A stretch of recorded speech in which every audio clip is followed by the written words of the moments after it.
Auditory processing is a term that hasn't been very well known until recently, where there's been an epidemic of symptoms happening in a negative way that's brought more attention. Auditory processing is what I call the best kept secret in education. I'm Jan Bedell, the brain coach for Brain Sprints. We have a Brain Coach Tips YouTube channel that can give you lots of information, but let me give you the tidbits right now. As a neurodevelopmentalist, I think of learning is in 4 stages. One is receiving information. So the information has to come in through our sensory system. Then we process, that's our short-term memory, and then we store information for later use. Finally, and what we're mostly focused on, is utilizing information. The key is you have to receive, process, and then store information to be able to bring it back out. If you'd like more information about these 4 steps and how the brain gets organized, you might want to consider this neurodevelopmental approach video download. For now, we're going to delve more into the processing and more specifically auditory processing. When you have input into your brain, then you're able to hold it in your short-term memory. Now this takes practice. What we used to do is eat 3 meals together and talk. That was the practice that many people needed to help their processing. Now what the children are doing is mostly visual.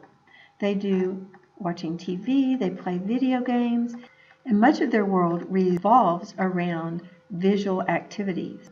To develop auditory processing as a society, we used to do a lot more auditory activities. We would read to each other for long periods of time. We would talk at meals. We would listen to radio broadcasts for hours on end. All of these activities stimulated the auditory systems so that the short-term memory was developed.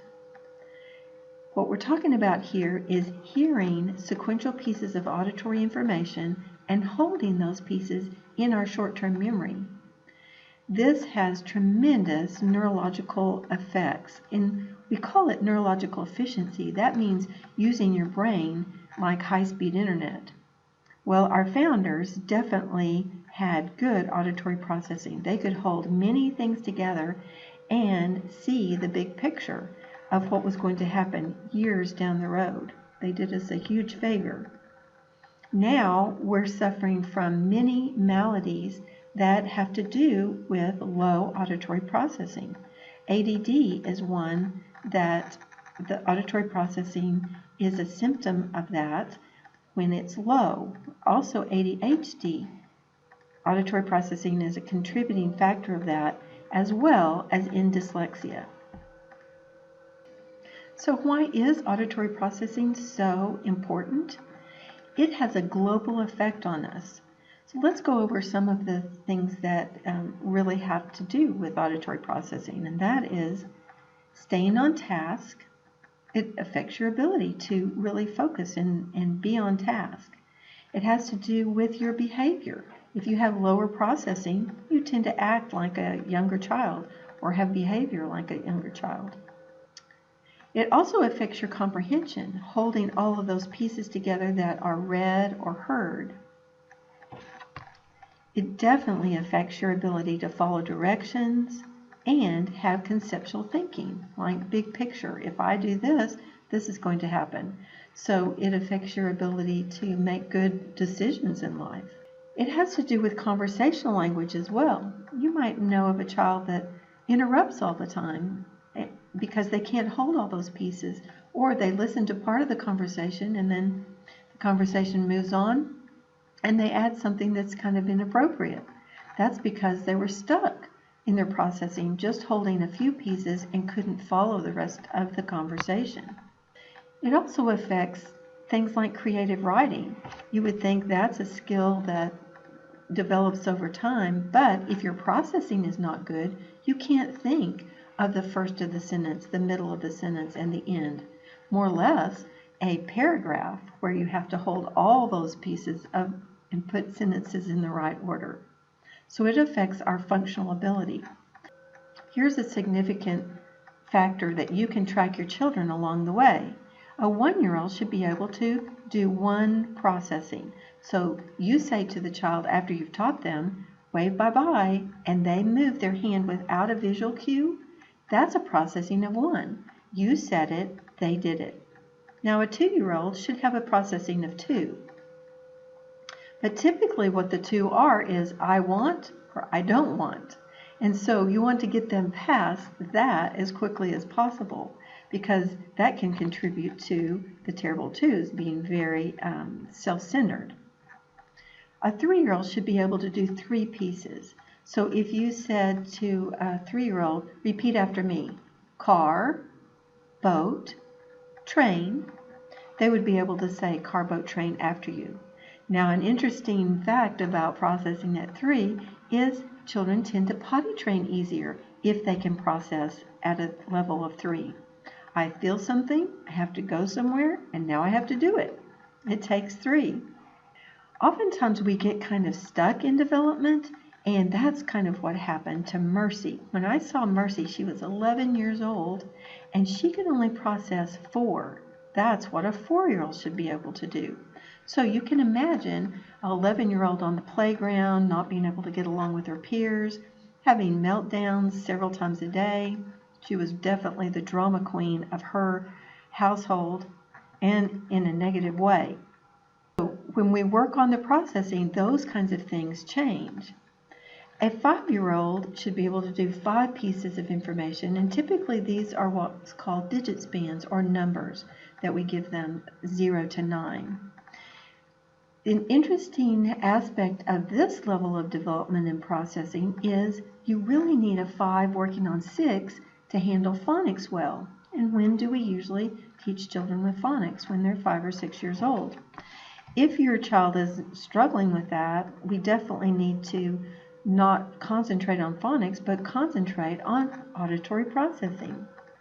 There's several different ways to get processing up, and I describe that more in depth on our Brain Coach Tips YouTube channel, so you can check some of those segments out as well.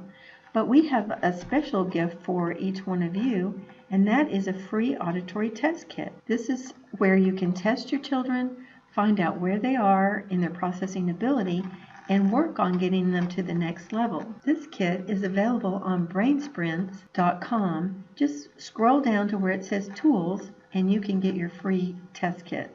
We also have a book on the best kept secret in education, which gives you a lot of the whys, the wherefores, how to test even younger children, and several games that you can play besides just the digits. Now, going on to your understanding of the significance of this auditory processing ability, a 7-year-old or a teenager or an adult should be able to process at least 7. Now, one more interesting thing is a processing of 8 is really best for conversational language. So you can imagine how this skill being low can have to do with low performance in school, problems with husbands and wives communicating, and even on the job. If your child wants to go to college, it's best to get their processing up to about 9. You know, most of college is through lectures, and they'll just fly through college with really flying colors if their processing is up higher. If they want to be doctors or lawyers, we recommend that processing be at 12. And I'm sure you can see all the reasons why, if someone needs to hold lots of information together from what their patients are telling them or from what's happening in the courtroom, to make good decisions about how to do that job more effectively. When a person's processing is up high, they are just like radar, picking up information everywhere they go. The good news is you have the power to make a difference in this area.